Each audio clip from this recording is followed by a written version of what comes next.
Hi guys, welcome to my YouTube channel. අද අපි Excel එකේ තියෙන formulas අපි ඉගෙන ගමු. මේක ගොඩාක් worth අපි ඉගෙන ගන්න එක මොකද එක එක හැමෝටම එක එක වැඩවලට අපිට ඕන වෙනවා sum, if, average, hyperlink, count, max ඒ වගේ එක එක ඒවා තියෙන අපි බලමු. දැන් අපි මේකේ total mark එක ගන්න යන්නේ. total mark එක කියන්නේ sum එකක් ගන්න යන්නේ මේ subject තුනේ එක එක්කෙනාගේ. කොහොමද කරන්නේ?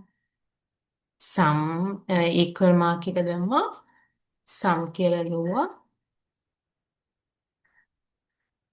මේ තුන් දෙනාගේ සෙට් කරා සිලෙක්ට් කරා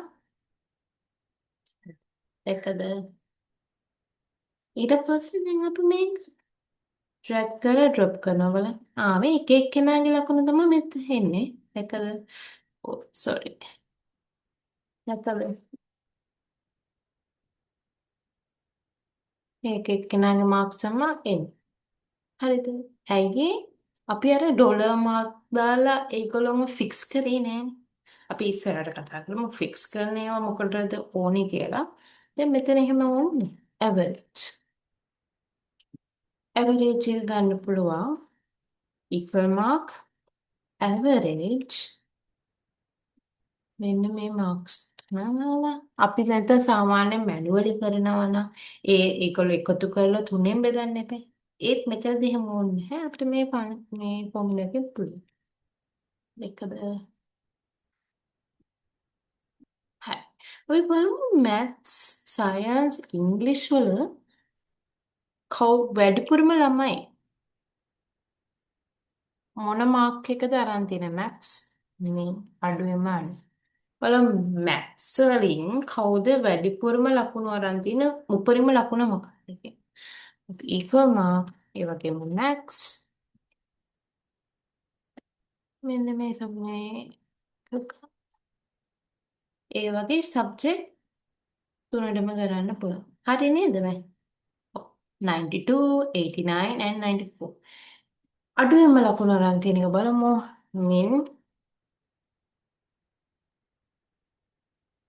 මෙන්න මේ තුන මෙන්න මේ පහදම සිලෙක්ට් කරගන්න ඕනේ and brackets හරි මෙන්න මේ subject ඊළඟ count එක ගන්නත් පුළුවන් equal mark count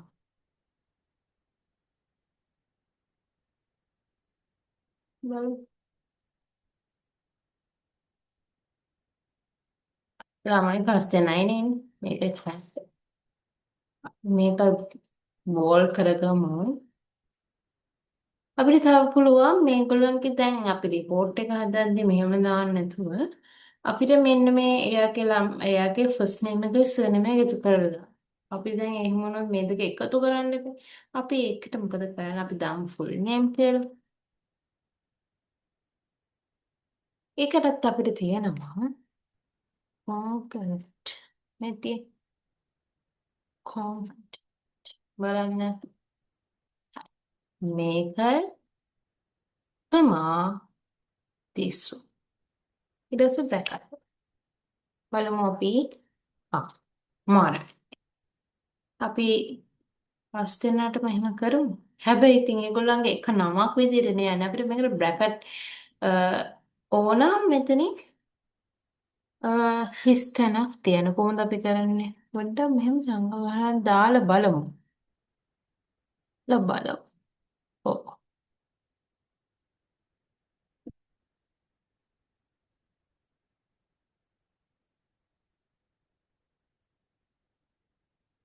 තමයි. මෙහෙම එකක් නෑ. අපිට පුළුවන් මෙහෙම එකක් දාන්න. මේ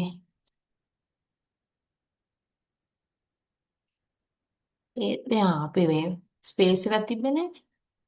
මෙතනින් මෙහෙම තියලා ස්පේස් එකක් තියන්න. එන්ටර්.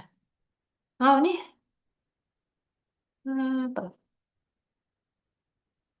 මේකට අපිට ඒ ෆන්ක්ෂන් එක ගන්න පුළුවන්. හරිද? ඊළඟට sheet 2. ඒකට අපි ගත්ත ෆන්ක්ෂන් මොකද? concat. හරි. sheet 2. අපි බලනවා if function එකත් එක්ක යන්න. කොහොමද if function එක මම කියනවා සමයි 75. ඔව්. 75ට වැඩි 75ට වැඩි කියන්න බෑනේ. අපි 50ට වැඩි අය පාස් 50ට අඩු අය ෆේල්. හරි.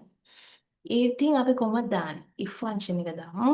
if so if function එක දාලා ඔන්න ඔයාලා මේ logical test value it true value it false අපිට ඒක දෙනවා.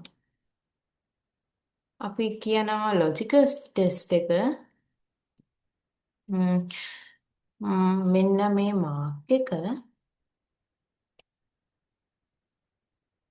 50ට වඩා වැඩි වෙනවා. and comma ඒක එහෙම වුණොත් පාස් එකයි නැත්නම් fail. හරිද? no name. ඇයි ඒ no name කියලා? if b to 50 මේක මෙහෙම දාන්න වෙයි. අපි බලමු. try කරමු. where නැත්තම් brackets දාන්න වෙන්නත් පුළුවන් අපිට. pass. අපි ඒක කියන්න බෑ මේගොල්ලෝ මේව තමයි දාන්නේ. දැක්කද? අපිට එහෙම දාන්න පුළුවන්. මේකේ function එක මේක තමයි. if functions. දැන් අපි ඉගෙන ගත්තා sum, average, max, mean, count and මෙතන අපි මේ full name එක හැදුවා. ඒ වගේම අපි if function එකත් ගත්තා. හරිද? Okay. Thank you.